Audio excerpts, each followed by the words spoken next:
Oi gente, eu sou a Vá e hoje eu vim falar rapidinho uma dica para vocês sobre o uso de aspas na redação. Basicamente, a gente vai usar aspas em duas situações. A primeira delas é quando eu faço citação direta, ou seja, quando eu me aproprio, eu utilizo a ideia ou a teoria de alguém e eu faço essa utilização de forma literal. Então, eu coloco no meu texto a fala ou a frase literal de uma pessoa, ou eu coloco o trecho de uma música, o trecho de uma poesia. E aí, para indicar essa citação direta, essa citação literal, eu coloco entre aspas. Então, vamos supor que eu pretendo trabalhar com a teoria do filósofo francês Rousseau. Eu quero usar a ideia dele de que o homem é livre e por toda parte se encontra acorrentado. Como que eu vou fazer essa citação na redação? Eu vou colocar basicamente, segundo o filósofo francês Jean-Jacques Rousseau, abre aspas, o homem é livre e por toda parte se encontra acorrentado, fecha aspas. Então, esse uso literal ele vai ser sempre marcadinho com aspas, ok? Segunda situação que a gente tem, ela vai se dividir basicamente em três casinhos. Que é quando eu preciso marcar alguma expressão ou alguma palavra no meu texto. Quais são esses três casos que eu tenho, então, dentro dessa segunda situação? O primeiro deles é quando eu vou marcar algum slogan. Então, vamos supor que eu queira, dentro do meu texto, citar o plano de metas de JK. E aí, o plano de metas de JK, ele tinha o slogan 50 anos em 5. Se eu vou, então, apresentar esse slogan no meu texto, eu vou colocá-lo entre aspas, ok?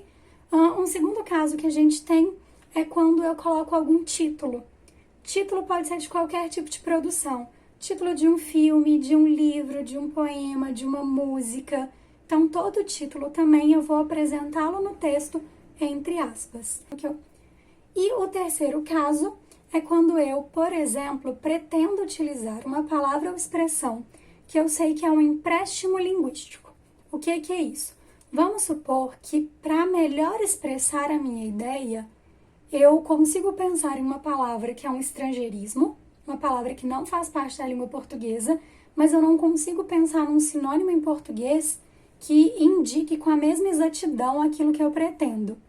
Então, eu vou usar um estrangeirismo no texto, mas eu vou colocá-lo entre aspas para que o corretor saiba que, embora aquela seja uma palavra de língua estrangeira, eu estou usando intencionalmente, porque eu acho que ela melhor expressa o que eu pretendo.